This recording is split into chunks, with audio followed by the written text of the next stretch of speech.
Russia's military said Thursday that its mission to oust the Islamic State group in Syria had been accomplished and that the country was completely liberated from the group. Russian armed forces' goal to defeat armed groups of the ISIL terrorist organization in Syria has been accomplished, Sergei Rudskoi, in charge of the General Staff's main operations department, told reporters, using an alternative acronym for the group.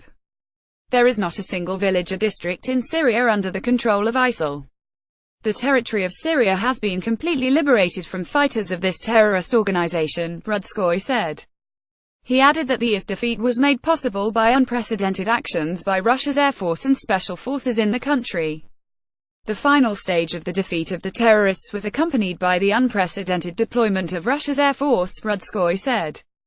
He said that in coordination with the Air Force, which conducted 100 sorties and staged up to 250 strikes daily, the Russian special forces were able to eliminate a number of the most odious IS leaders in various places under the group's control.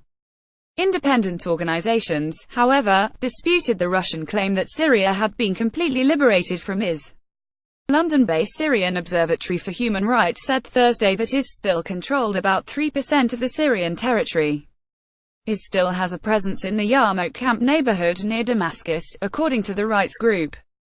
The militants also dwell in the eastern countryside of central Homs province and in the northeastern countryside of Hama province in a number of villages. The rights group said IS fighters existed in eastern Deir el-Zor province, as well. The Russian general said Russian forces in Syria now would be focused on restoring peace in the war-torn country. Moscow began its pro-Syrian regime military campaign in September 2015 and since then, along with Lebanese Hezbollah and Iran's elite Islamic Revolutionary Guards Corps, it has helped the government of President Bashar al-Assad regain strength and territory lost to rebel groups.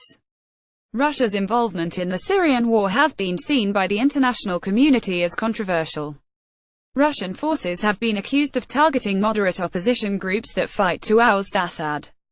Analysts say Moscow is attempting to reinvent its Syrian intervention as if it had been about fighting IS rather than about propping up Assad.